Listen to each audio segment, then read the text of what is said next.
Hello everyone, आज है 17 जनवरी और आज इस वीडियो में हम बात करने जा रहे हैं TV18 ब्रॉडकास्ट, जिसने भाई साहब खुलते ही, हालांकि मॉर्निंग में गिरावट थी TV18 ब्रॉडकास्ट में, तकरीबन 1.5% का डिक्लाइन था यहाँ पर, 1.5 से 2% का, लेकिन अभी एकदम से मूव दिखाया है इसने और ये 8% की तेजी दिखा रहा है। सेम चीज नेटवर्क 18 को लेकर अगर हम बात करें तो यहां पर भी एकदम से पहिया घूमा है, जबकि मॉर्निंग में यहां पर भी गिरावट थी और 10% के अपर सर्किट पर यह बैठ चुका है नेटवर्क 18 का शेयर। मॉर्निंग में गिरावट की जो वजह थी वो यही थी कि भाई साहब नंबर्स जो आए थे वो उतने अच्छे नहीं थे, लॉस इन्होंने रिपोर्ट कराए दोनों ही कंपनियों ने, लेकिन सडनली 9:30 बजे एक बढ़िया मूव यहां पर आया। अगर आप देखोगे तो 9:15 से लेकर 9:30 तक लॉस था यहां पर, दोनों ही कंपनियों में नेगेटिव थे, लेकिन 9:30 बजे एकदम से दोनों ही कंपनी भागना शुरू करी। देखो दोनों के जो चार्ट पैटर्न होंगे वो आने वाले टाइम में आपको सेम नजर आएंगे जब तक इनका मर्जर नहीं हो जाता, क्योंकि जाहिर सी बात है जब मर्जर होना ही है तो फर्क नहीं पड़ता कि यहाँ पर क्या हो रहा है, कौन सी कंपनी में क्या हो रहा है, इंडिविजुअल उससे फर्क नहीं पड़ता है, क्योंकि मर्जर यहाँ पर होना है तो चार्ट पैटर्न सेम नजर आएगा आपका यहाँ पर। और बात करेंगे इनके नतीजे के बारे में, लेकिन उससे पहले अगर आपने अभी तक चैनल को सब्सक्राइब नहीं किया तो प्लीज़ अभी इसे सब्सक्राइब कर लीजिए, क्योंकि आगे भी बहुत सारे वीडियोस हैं जब वो काफ़ी ज़्यादा हेल्प करेंगे। तो 65 रुपये का शेयर है TV18 ब्रॉडकास्ट का, शानदार तेज़ी है और 8% की तेज़ी थी, थोड़ा सा अभी करेक्शन दिखा भी रहा है, और एक महीने में देखो तो 30% की रफ्तार है, 30% की रफ्तार है। और हालांकि एक झटके में तेज़ी बनी ज़रूर थी, इससे पहले 65 पे गया था, 2 दिन लगातार गिरा और आज फिर से इसने तेज़ी पकड़ ली है, आज फिर से तेज़ी पकड़ी है इसने। एक साल का अगर हम ग्राफ देखें तो 78-79% का ग्रोथ है। और देखो जब तेज़ी आती है, बड़ी रफ्तार आती है, कुछ टाइम कंसोलिडेट करता है, बड़ी रफ्तार आती है, कुछ टाइम गिरावट भी आती है, बड़ी रफ्तार आती है, गिरावट के साथ थोड़ा सा कंसोलिडेट करता है, फिर वापस भागने के लिए तैयार होता है। और अभी देखो तेज़ी लाजमी भी है, और इवन ऐसा नहीं कि मैं अभी बात कर रहा हूँ, अगर आप चैनल को रेगुलर फॉलो कर रहे हो, पिछले 6 महीने से एक ही टैप में मैं यहाँ पर बोल रहा हूँ कि तेजी आएगी, इलेक्शंस है यहाँ पर, इलेक्शन के टाइम पे मीडिया शेयर्स फोकस में रहने ही वाले हैं। तेजी TV18 ब्रॉडकास्ट में भी होगी, नेटवर्क 18 में भी होने वाली है, और इलेक्शन के साथ साथ IPL भी है। और IPL में देखो जियो सिनेमा के पास ब्रॉडकास्टिंग राइट है, और जहाँ तक बात करें जियो सिनेमा इन्हीं का पार्ट है, नेटवर्क 18 TV18 का ही पार्ट है, वाईकॉम का ही पार्ट है ये। और यही वजह है कि मैं मान के चल रहा हूँ कि जो एडवर्टीजमेंट रेवेन्यू है वो इस साल जनवरी से लेकर जून तक बहुत भर भर के आने वाला है, चाहे वो IPL से हो चाहे वो इलेक्शन से हो, वो होगा यहाँ पर। और जहाँ तक बात करी जाए जियो सिनेमा की, उसका भी अगर हम परफॉर्मेंस देखें तो काफ़ी अच्छा है, लगातार बढ़ता जा रहा है। और IPL आएगा तो भाई साहब डेफिनेटली इनके जो सब्सक्रिप्शन है वो और ज़्यादा बढ़ रहे हैं यहाँ पर। और जहाँ तक बात करें वॉल्यूम्स की तो भाई साहब एकदम से अभी देखो बाजार जस्ट खुला है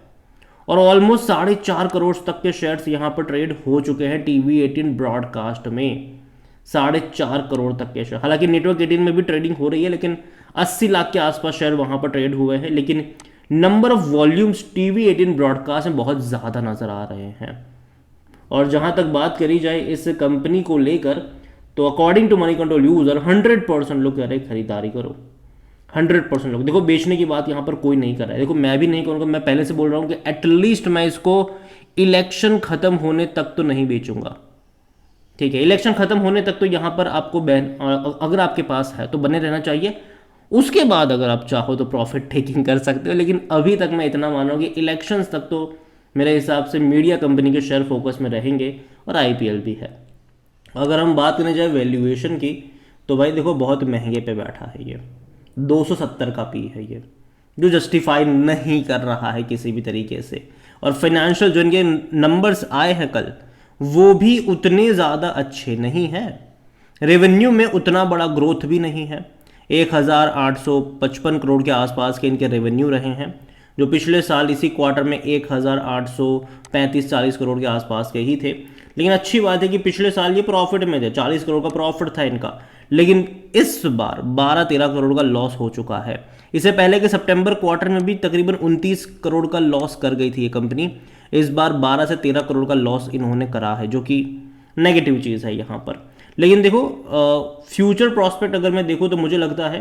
कि जो इनका मार्च के नंबर्स होंगे, जून के नंबर होंगे, वो काफ़ी शानदार आने वाले हैं, रेवेन्यू वाइज भी और प्रॉफिट वाइज भी, क्योंकि मार्च में इलेक्शन वाला माहौल होगा, जून में IPL वाला माहौल होगा, तो कहीं ना कहीं ये दोनों ही क्वार्टर्स, आने वाले जो 2 क्वार्टर्स है वो नंबर बेटर होंगे, लेकिन फिर भी मैं एक्सपेक्ट कर रहा था आज थोड़ा सा डिक्लाइन की, जो कि मॉर्निंग में देखने को मिला ही सही, लेकिन पता नहीं क्या खेल हो गया, क्या यहाँ पर बल्क डील हो गई या फिर ब्लॉक डील हो गई होगी शायद कोई बड़ी, या फिर किसी ने यहाँ पर इन्वेस्ट करा होगा जिसके चलते बहुत बड़ी तेज़ी आई है। और अगेन देखो कंपनी खराब नहीं है, एटलीस्ट इलेक्शन आईपीएल तक तो ये खराब नहीं है, ये यही मैं कहूँगा अभी के टाइम पर। और लॉन्ग टर्म के लिहाज से भी मुझे लगता है कि देखो यार अंबानी जी जो है कुछ ना कुछ बड़ा गेम यहाँ पर करने वाले ज़रूर है, और डिज्नी के साथ भी इनका बातचीत चल रही है, डिज्नी के बिजनेस को लेकर भी, तो बहुत सारी चीज़ें हैं। इंडियन मार्केट के ऊपर कब्जा जो है वो कहीं ना कहीं आने वाले टाइम में डेफिनेटली जियो सिनेमा का रहने वाला है ओटीटी में, और बाकी नेटवर्क 18 वगैरह तो है ही यहाँ पर। और जहाँ तक बात करी जाए यहाँ पर शेयर होल्डिंग को लेकर, तो प्रमोटर के पास 60.40% की होल्डिंग है, 3.10 म्यूचुअल फंड के पास है। हालांकि ये सितंबर क्वार्टर का शेयर होल्डिंग पैटर्न है, दिसंबर का अभी तक आया नहीं है, जैसे आएगा उसके बारे में मे भी हम बात करेंगे कि कौन खरीद रहा था कौन बेच रहा था। ओवरऑल मैं इतना ही कहूँगा टीवी 18 ब्रॉडकास्ट के लिए कि देखो अगर आपके पास है तो बने रहिए, लेकिन एक चीज़ मैं यहाँ पर बता दूँ कि तेज़ी आएगी तो यहाँ पर 5-10% का बीच बीच में डिक्लाइन आता भी रहेगा, लेकिन उससे पैनिक करने की ज़रूरत नहीं है। मैं यही कहूँगी इलेक्शन तक अगर आप चाहो तो इसको होल्ड कर सकते हो, और बाय ऑन डिप्स के मौके आपको यहाँ पर ढूंढने चाहिए, किसी भी एक लेवल पे, बहुत सारे भी नहीं, यही मैं यहाँ पर कहूँगा। इसके अलावा नेटवर्क 18 ने तो सीधे 10% की तेज़ी दिखा दी, मतलब अपर सर्किट लगा दिया, ऐसे 10% का सीधा अपर सर्किट यहाँ पर लग चुका है 10% का। और देखा जाए तो मुझे लगता है कि अभी डेफिनेटली है, कुछ टाइम के लिए रहेगा, लेकिन वापस से थोड़ा बहुत डिक्लाइन भी दिखाएगा, ये ऐसा नहीं कि नहीं दिखाएगा। और यहाँ पे वॉल्यूम्स देखोगे तो आपको कम नजर आएंगे कंपेयर टू टीवी 18। इसके वॉल्यूम मुश्किल से मुश्किल आपको 80 लाख के आसपास के देखने को मिल रहे हैं,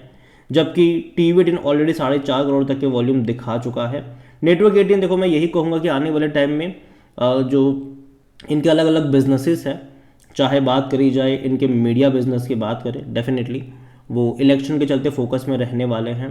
इनके अगर बात करी जाए कई सारी इनकी प्रॉपर्टीज़ है, ठीक है, चाहे वो ऑनलाइन हो या फिर चाहे वो टीवी वाला माध्यम हो, कई सारी प्रॉपर्टीज़ है। इसके अलावा जियो सिनेमा भी है, वाईकॉम 18 मुझे लगता है कि आने वाले टाइम में कहीं ना कहीं इनकी अभी फाइटर मूवी भी आ रही है, वाईकॉम 18 के ही प्रोडक्शन में फाइटर मूवी बन रही है, वो भी देखना होगा कि कैसा परफॉर्म करती है बॉक्स ऑफिस पर। अगर उसने अच्छा परफॉर्म नहीं करा तो भाई साहब एक बड़ा लॉस कह सकते हैं कि नेटवर्क 18 के खाते में या फिर टीवी 18 के खाते में आपको नजर आएगा ये। और कई सारे कह सकते हैं कि यहाँ पर चीज़ें बेहतर होंगी फ्यूचर में। और अभी के लिए मैं इतना ही कहूँगा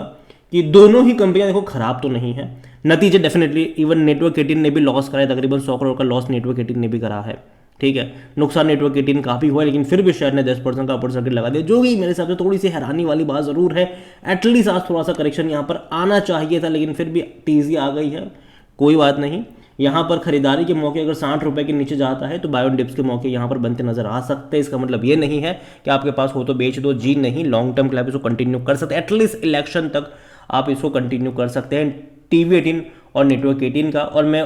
कई सारी न्यूज़ का मैं वेट भी कर रहा हूँ आने वाले टाइम में, चाहे वो जियो सिनेमा को लेकर हो, चाहे वो डिज्नी को लेकर हो, चाहे वो इनके और भी कई सारी अनाउंसमेंट्स को लेकर हो। तो इतना ही कहूँगा, है तो बने रहिए। फ्रेश बाइंग की जहाँ तक बात आती है, बाय ऑन डिप्स के मौके आपको ढूंढने चाहिए। 60 रुपये के नीचे अगर टीवी 18 जाता है खरीदारी के मौके बन सकते हैं, 115-110 के आसपास नेटवर्क 18 आता है, खरीदारी के मौके यहाँ पर भी बन सकते हैं। बस आपका नज़रिया एटलीस्ट यहाँ से 6-7 महीने का कम से कम होना चाहिए, यही मैं कहूँगा। अभी भी मैं कहूँगा कि देखो बीच बीच में थोड़े बहुत करेक्शन बनेंगे,